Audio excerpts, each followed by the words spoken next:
Welcome to the JoeQCar Show. This week we have Matt Teske, creative director and brand strategist, to talk about the newly released for production Tesla Model 3. Can Elon make enough? Will it live up to the hype? Is it the iPhone of cars? Find out on this episode of the JoeQCar Show.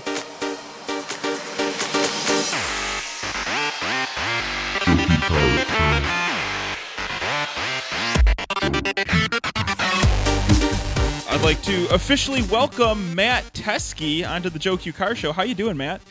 I'm doing well. Thanks for having me. Yeah, no, thanks for coming on such short notice. But when these kind of topics are out there, I just want to scoop them up and talk about them.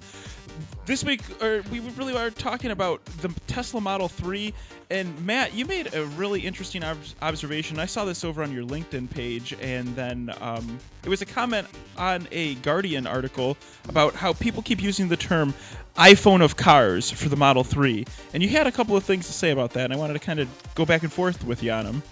Yeah, perfect. I mean, yeah, go ahead and shoot. I mean, I think if you want me to start off in my assessment of what I was seeing is it honestly just was cause for concern for me because I'm an EV advocate. I want EVs to succeed. And one of the things that concerns me right now is there's still a lot of the general public that is unfamiliar with electric vehicles. And so in seeing that people were comparing Model 3 to the iPhone, I kept thinking of my experience with the iPhone and how it was transformative the day that I got the iPhone compared to the Nokia or flip phone I had prior. Right. And so I just don't see the parallel, considering that the Model 3 in and of itself is still a car. It has four wheels, it has two pedals, it has a steering wheel, it has all these features that at face value, anybody who's never seen or driven an electric car will simply see a car. And even when they get in and drive it, they will still have the same experience of driving a gas-powered car. So to me, it broke down to just what is the customer experience the moment you touch the product. And so that's kind of why I said what I said. So I get that. I just the other thing that I feel that when people are throwing around the iPhone of anything, is something like that gets thrown around all the time for all different kinds of products, Right. And I feel like, I have an iPhone. I was a recent convert, but I do have an iPhone here. I also have some Android devices too that I use on a daily basis. But when you say something's the iPhone of something, I feel like I'm on your wavelength here. It needs to be a more transformative experience. It needs to be something that is addressing problems that you didn't know you had. And the problem that this model is addressing, the Model 3 specifically, is it's a lower price Tesla. So it's Right. it's not breaking through on any major fronts. It's not like this is some level 5 autonomy or something like Right. that. It doesn't have 6,000 miles of range. It doesn't have new battery technology. It's just an electric car. So Right. I get you there. I'm with you. But to play devil's advocate, right? Mhm. To play because why else would you come on the show, right? Right. So just drawing some parallels, the iPhone got rid of a lot of buttons, and so did the Tesla Model 3. So if you look inside the interior shots, and if you haven't seen it, I don't know how you're listening to the show and haven't at least looked at photos of it, but go Google it for gosh sakes. But yeah, so they've gotten rid of all these different sorts of buttons, and everything's operating out of a 15-inch touchscreen in the middle. There are no buttons. It's kind of like the iPhone in that case. Wouldn't you agree on that? Oh no! At face value, the aesthetic, I totally understand why someone might say that because of what the iPhone did to, for example, what they did to the traditional phone and the BlackBerry, etc. And you can just go back to Jobs' original keynote on even showing images of what the old BlackBerries looked like and what the iPhone was going to do to the tactile experience of using a phone. Mm-hmm. I totally appreciate that sentiment. I think the concern I have is that it's kind of focusing on the promise of change as opposed to the product it is. Right. And in that sense, because getting beyond the face value of, a screen has, the ability to remove all those, old school buttons and knobs, etc. At the end of the day, the car is not a phone. And it's still the realm of transportation is not the realm of communication in that same sense is what I'm getting at. And this is the concern I've had in the last few years of working in the realm of electric vehicles and trying to bridge the gap of why is the adoption rate so low. And what I've been discovering is that again, if you go to any traditional automotive experience from a dealership perspective, et cetera, is that you really can't sense what the difference is for an electric car to a gas powered car just by staring at them. No. And even No. and when and one of the phrases I hear all the time by a lot of people in the industry is we need more butts in seats. Mm-hmm. If we get more butts in seats, we will have converts left and right. People will be buying an electric car immediately because, oh my God, they'll fall in love with it. And what I'm seeing is there's no data to back that up. See, that is a wow. So I hadn't thought about the fact that there isn't any data. And this is outrageous to even say, but yeah, there isn't really that much data saying, oh, the people that have sat in these cars are turning around, and there is a definite return on people coming back and saying, I have to have one. It's Right. kind of and I've seen this. I spent some time at Planet M and Automobility here in the Detroit area. That was January. Geez, 8 months ago now. But at the Detroit Auto Show, they had a e-mobility expo before the show, and I think it's an interesting party trick right now, but people still don't see the value in it. And the butts and seats, lots of people are getting butts and seats, especially people that are interested in it, I feel, are driving it. But do you have an electric car? Is this something that you are driving around now? Or if you could have one, what one would you have? Well, I drive a second generation Chevrolet Volt. Okay. And yes. Yeah. So I mean, okay.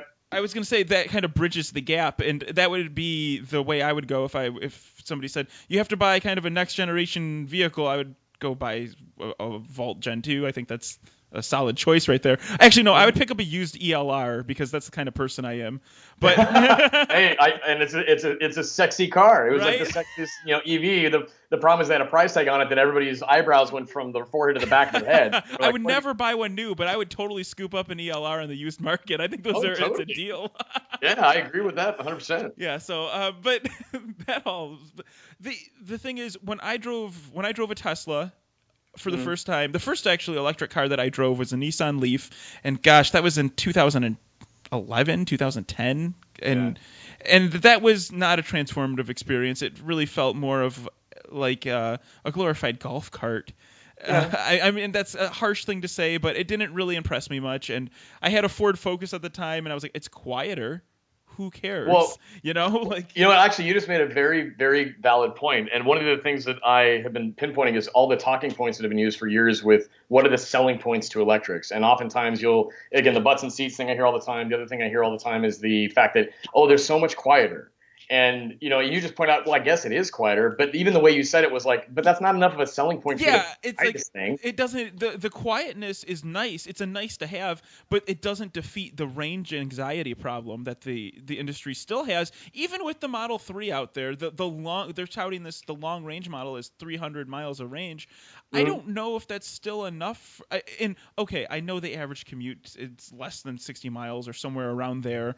In America, that is what I've read. I don't know if you have different numbers than I do, but 40 is probably closer to the norm, I think. But, so yeah, I'm sandbagging it even then. So 300 miles should be plenty for the average person, but even then, I feel like $34,000 it opens it up to a lot more people. And that's right around the average purchase price for a vehicle in America. So I think that is transformative there. I keep using this word because you started it. I'm blaming you, but I feel like that's kind of people are, and I also like the tie-in Tesla transformative, but the alliteration. Yeah, right. Yeah. So do you think the Model 3 is getting closer to what we're talking about? I think if we're going to key on the word transformative, I think, and the reference to the iPhone car moment, I think the reality of that is going to be when the day you get into a vehicle that feels like it's a different experience of transportation, in the same way the day you were handed an iPhone, it was a different experience of communication. That's when you'll have that iPhone car moment. And the reality of that will be the moment a car is level 5 autonomous and you can hail it from your phone, a little pod or whatever shows up at your location, you hop in and you touch nothing and you just basically are transported where you want to go. That will be a transformative experience in transportation. Right. And that will be then it's tactile. It's a tangible, memorable thing of, holy cow, that was a different way of moving. And right now, EVs, even the Model 3, just do not offer that transition in the understanding of what it means to move yourself personally in a car. I feel, I'm with you. What if, drawing more parallels to the technology sector, consumer tech, what if Tesla is more like the Palm Pilot of cars? It honestly, it's, and I mean, I even said to other people when they were giving me grief for saying it's not the iPhone of cars, I said, look, it is a step. It is, for example, saying going from a Nokia that had Snake on it to a BlackBerry that had much more access and much more usability kind of thing. You could use the 2G or the Edge network to go look on eBay very slowly.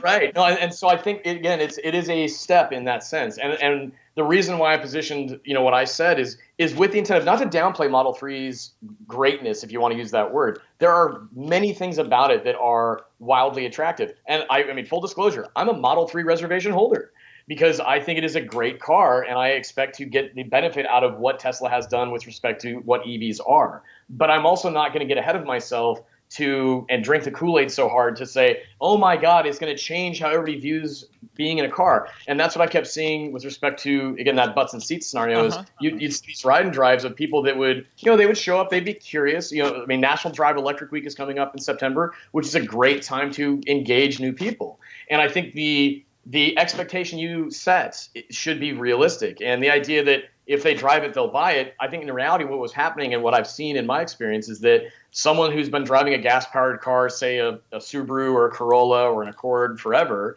when they get into something like a Leaf or a Bolt or even an i3, they still just walk away from it saying it drove. And, I had to drive it. I don't understand why this is going to change my world. I don't get it. Well, and I think there needs to be some mathematics done when you're, obviously if somebody's buying an electric car right now, it's not a very good value proposition for the average person. You're investing in the future essentially by buying an electric car. You're not actually saving the environment. I mean, you're offsetting some carbon and maybe a little bit here and there, but you're still purchasing a new vehicle. If you really wanted to save the world, maybe you buy something used that's already been produced or something. That's low emissions or partially zero emissions, and wait for the technology to really. But what I'm saying is, like, you're buying into. I think by just the nature of Tesla and all the electric vehicles, we've kind of dovetailed out of Tesla and into electric vehicles in general. Mm-hmm. I mean, this is a first generation product, even though there are multiple generations. This is still very early tech in the electric vehicle segment, the revitalization of electric vehicles, because we know that there were electric vehicles 100 years ago. They just weren't as energy dense. But, But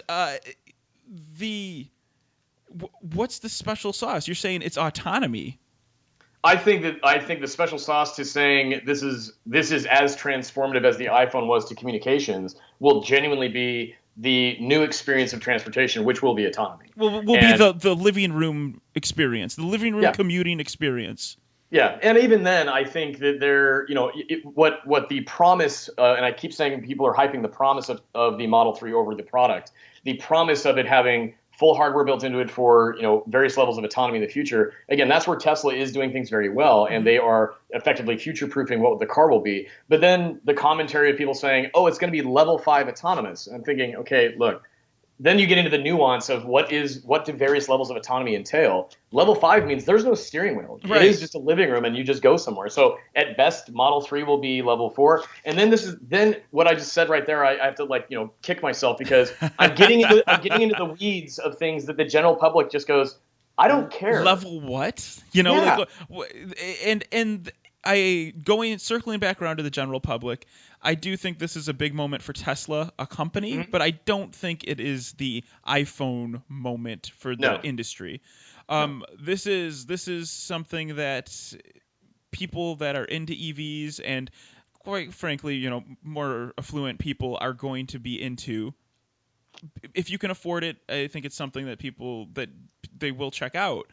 Right. But I don't think that it's like exactly what you're saying. I do have to agree with that. I can't refute that. But how do you think the Model 3 for you and all the electric cars, is there anything that is kind of a misstep for you in this whole process, this release? I think what I noticed, I mean, let's be candid about what the release was. It was an employee appreciation night. I mean, and really, and again, and that's not to downplay that was totally deserved to the employees that have made made the Model 3 possible and have worked incredibly insane hours and broken their necks over making it happen. I think, but again, just getting down to brass tacks, the moment that release event happened, I mean, I've watched other podcasts of people that did live streams of it, and all of a sudden Elon walked off the stage, and you could hear them all go, "Wait, that's it? We're not going to see any more details? Like, show us the inside of the car." You could tell there was a level of disappointment, and it's because, you know what? It wasn't for the general public. It was really to say, we have done it. It is here. But we're realistically producing speaking, slowly. Yeah, it's more like, well, we're kind of going to get it out there. And again, this is not a dig at Tesla. Tesla has transformed things in a massive way, and I love what they have done. Right. We're not here to dig at Tesla. We're here because we care about the industry and we want to explore what's next. That's why we're talking about this stuff. We're not trying to tear apart Tesla. It's all coming from a place of, we want to progress the technology. We want to progress the industry. Well, and I want people to be responsible with the commentary and the coverage. And because Tesla, as of right now, because of the Model 3 coverage and how it's gone, they are the representation of electric vehicles to the general public in a big way. Mm-hmm. And so if the promise of this car is that it's the iPhone of cars, and then people go experience it and they say, "I don't think so," because it isn't actually that transformative to their daily routine of transportation, then what will then they say about other EVs? That really concerns me. So speaking of other EVs, so here in my little world here, I'm the Model 3 comes out to a bunch of fanfare, and I'm sitting there looking at things like the C-Max or the Prius EV or the Bolt or all these other EVs that exist. Not the iMeV though. The iMeV. Right. Well, and they finally put that out to pasture. They did. Yeah. But yeah, so like I mean, there are a host of other EVs doing it and doing it for less. Right. You look at the different specs of the Tesla Model 3, and I feel like they are acting a little bit like this is the only one out there. So there's a little bit of propaganda that's there. I mean, there is some Kool-Aid to be drank. Like it's out there. The punch bowl is out there, and they want people to be part of that. And I feel like the public, like what you're saying, who may or may not have experienced electric cars, really won't understand what the buzz is about until they do have that, again, transformative, autonomous experience with an electric car. And the powertrain, I mean, people don't care about powertrain nearly as much as we do. I'm calling us not people, because we're a different thing. But like the general public, they just want to know it's going to work. It's going to work correctly for a long time and not run out of battery or range. And so you just actually hit on something that is another thing that I've been working on, and it's why are people not adopting this as quickly? And the idea that what is the actual only difference between if you went onto a Nissan dealership lot and looked at a Versa or a Leaf? And again, at face value, for someone who's never heard of an electric car, seen an electric car, driven one, they're going to look at those two products, those two cars, and say, "Wait, so what's the difference here?" And then the sales rep has to explain, "Okay, this one runs on unleaded, and this one is electric, and you have to plug it into a J1772. And if you want a fast charge, you got to use a chat emote." And all of a sudden, that's hopefully the dealership knows how to have that conversation. But I mean, just even how I just said it, anybody who's a general consumer that just wants their car to work, like you just said, they're going to stop listening to the Leaf conversation. Just go, "Give me the Versa. I can just go get regular." Right. And I mean, if there is always the other thing I feel is a roadblock is the culture here, the U.S. culture specifically. I mean, I think we still have that kind of road trip mentality, even though flight prices have gotten a lot lower. I know, and this might be a bubble thing for me in the Detroit area because people like to travel upstate and what have you. But Right. I feel like there's more of a I'm there's a few times a year where I will drive more than 400 miles. Right. And getting a rental car is so much of a hassle, and or having two vehicles, or um, I feel like there are a lot of arguments against it, and until there's a fast charging infrastructure where it's like, okay, you drive 400 miles, you stop for 15 minutes, something like that's acceptable. Right. But I mean, it's not a 5 minute stop at the bathroom and then go again. It's you are. Yeah, at best you're stopping, and right now, I mean, the only true fast charging that exists is Tesla's supercharging network, and even then, if you drive for 4 hours, you're stopping for 45 minutes. Right, And I mean, there are definitely things coming down the line, but it's not nationwide implementations of these things yet. You know, they have to be there like gas stations, and it's a little bit of a chicken and the egg problem now. oh, it totally is. And so actually, and this is something. So recently, and again, I started working on this project. I thought of this about 3 years ago when I got my first. We were driving our first EV, which was a Generation 1 volt. Mm-hmm. And I noticed was that okay, if the only difference between the Leaf, for example, and the Versa is, and again, I'm using that. It's obviously there's other examples like the Bolt EV and the Cruise, et cetera. But Yeah. the idea that the only difference is the energy. That's it. And if the only thing a consumer needs to understand about the differences of these cars currently is what propels it and how you put that energy in, that is the biggest thing we have to simplify for people to understand how these products work. Then if you can remove we have to educate you on engineering terms process from the EV realm, all of a sudden you can have a parity of a sales process and a parity of a user experience. Because then at face value, someone might say, you know what, I understand how the Leaf works, I understand how the Versa works, and I only drive 5 miles a day. Right. And monthly, man, you know what? That Leaf would actually probably work for me. It would simplify them getting to that step. But if you can't get them to that point and they have to learn something like an engineering acronym or a schematic drawing, that's going to frustrate the hell out of them. So this thing that I've been working on recently, and I kind of soft launched it at EV Roadmap here in Portland back in June, was effectively developing out a language for electric vehicles. And by language, I mean redefining how we talk about charging, because that's the only thing people really have to fully understand when it comes to using an electric car compared to a gas-powered car. Because right now, everything else is the same. I really like that. Where could I find your Rosetta Stone for this stuff? It's funny you said. My older brother, that's the exact same phrase that he used. So I looked at what I was trying to develop, and I kept coming back to the idea that, well, I'm discussing the way that we charge electric cars. So what I called it was ChargeWay. And the website is chargeway.net, and it is designed essentially to create a solution for every major stakeholder that's inside the electric vehicle industry. And that includes the automakers themselves, the dealers who have to sell it, the charging stations and charging networks where you get your energy, and then obviously utilities that provide the electricity for the energy for the car. And then lastly is policymakers, because all of them are involved in this process. So I wanted to create every single conference I've gone to and workshop and every stakeholder I've spoken to in the last few years, I could tell that was the biggest disconnect, is none of them were speaking the same language, yet they all had the same frustrations, which were, why are adoption rates so low? Why is it the butts and seats isn't working? And I kept thinking, well, it's because they don't understand how this thing works, and we're making it too difficult for the general public to understand. Early adopters are willing to learn J1772 and CHAdeMO and CCS combo and voltage, amperage, this and that. But the general public, like you said earlier, they just want their car. How long is it going to take for me to fill it up? Right. That's the question. That's the question. Where do I fill it up? How do I get power? Is it going to leave me stranded? Exactly. I mean, the range anxiety is still the biggest issue, and I think that this ChargeWay site that you have here, I'm going to actually go through it a little bit more after we jump off here. I wish I would have known about it. I could have asked you some more questions, but it's a really interesting idea. So is it an app? Is it a site? What is this? Initially, it was designed to just be the language, but it will require having the connection point will be a digital interface for when you own the vehicle and when you have to find a charging station, you have to be able to have the same identity. So the idea would be, in what I've conceived with ChargeWay is that you would remove all of the schematic drawings and all the acronyms for what the various physical plugs are, and we would just utilize colors. Okay, and now I'm on the page. Very, very, I mean, like, artfully clicked the how it works page here.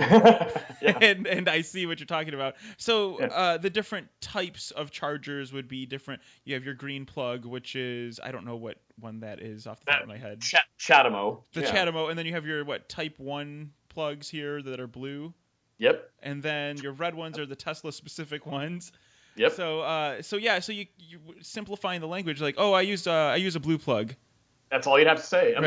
Imagine that sales process when someone went in to buy, say, for example, a Chevrolet Bolt EV, and where they didn't know they were going to go buy when they were just looking for a new car, and they saw a Cruise 5-door hatch at a Chevy dealer and a Bolt EV. Imagine if the sales rep could say, "Well, here are the two great things about these cars. They'll provide you a similar utility. This one runs on unleaded, and this one uses a blue plug."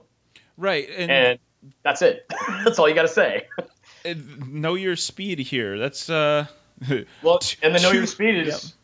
Oh, go ahead. Oh, I was just gonna say 2 minutes. That's speed 6. That's down the road. That's gonna be like water cooled charging at that point, or liquid cooled, not water. Well, it's getting to that stage where there's conversation being had by various charging networks. I mean, Tesla obviously. When Elon has been asked about what he thinks of current charging, networks and stations that are coming out from other, non-Tesla brands, he'll say things like, "Oh, 350 kilowatts, that's child's play." I'm thinking. Well, then they got something great coming. Well, there absolutely is. There's a lot of stuff coming down. The charging technologies are going to be. I'm excited for the different charging technologies coming down the line. The 5-minute charge really isn't going to be that far away. There are definitely solutions in the works. So. It's going to be close, and that's what I think is, and the reality is we need to prepare, we being the industry, and we need to prepare for that conversation in order to better explain to people that are getting into it. Because I think right now, even if you had an electric car that went 600 miles on a single charge today, that would be very attractive to people. But even then, if they got to the dealer lot and that car went 600 miles, and they still had to learn some crazy engineering acronym or a schematic drawing of where their plugs were, and then all of the apps they used didn't have a very specific way of identifying what they had to find, they inherently would still lean for what was easier, which is gas. So this is still going to be something that has to be resolved, even if range was amazing. Yep. And so that's what I kept focusing on. I'm basically trying to solve problems. And I keep seeing these hurdles, and I keep hearing people talk about them in the industry, and I think, okay, well, if we're all speaking the same charging language, that would be a big hurdle out of the way. I totally agree. So I definitely will be pointing some industry guys to chargeway.net, because this is something that needs to be promoted. And not just, I mean, this isn't an auto manufacturer thing. Of course, they need to get on it, but there are many different companies making inlets, making the wiring, the charging stations themselves. Like, this is, the whole industry is going to have to jump on something like this. Oh yeah. Well, and I think the biggest benefit might be to even utilities, because right now around the nation, they're all trying to figure out how to explain to their local customers, and this is regional. How do they say to people, "Hey, you can now use electricity to drive your car"? And they're all trying to do it in a very different way, no matter where you go from state to state. They're all trying to figure that language out. And I don't know about you, but the people that are on the fringes or interested in this, they're talking to me. And I'm sure they're asking you questions about this stuff that and it's the same kinds of questions. So I feel like this definitely addresses some of those frequently asked questions. Nice, really good. I'm very happy that this exists. No, go ahead. I was just gonna go circle back around as far as this Tesla Model 3 launch is concerned. Like you said, calling it a launch. I mean, like, it's the start of production. Yeah. And they're ramping up. It's exciting. I'm excited. I can't wait to see some more of them out on the road. But one question I have: why do you think that Tesla is so far ahead of all the other companies when it comes to the EV image? I would say it boils down to the approach that they took when they looked at what they were trying to develop in an electric car. And this is actually part of what I was focused on even with ChargeWay, which was I looked at the traditional automotive industry and I identified what I felt were the five major players. We kind of talked about them earlier for EV, but for traditional auto, it was, again, you've got the automakers, the auto dealers, then you've got service stations, gas stations, you've got the fossil fuel industry, and then you've got policymakers. And so, but they're all siloed. They all kind of work on their own, but they do work collectively together very seamlessly. And what Tesla did is they looked at that traditional business model and that traditional ecosystem for the industry, and they said, we're going to be building a car and we're going to have to sell it. So right there, you've got the automaker and effectively dealer, showroom, whatever you want to call it. But they instantly recognized they were removing two of the remaining three stakeholders. They were getting rid of service and gas stations and getting rid of fossil fuels and replacing it with charging stations and electricity or public utility. And so I think what happened is when they looked at that, they said, okay, well, not only are we creating our own ecosystem, this is where they get a lot of Apple comparisons in this, is they said, we're going to create a top-down ecosystem.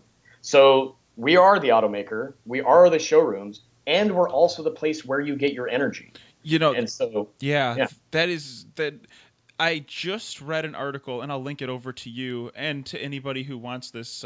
We'll put this in the show notes. The JoeQCar. Oh, show. Alex right? Roy.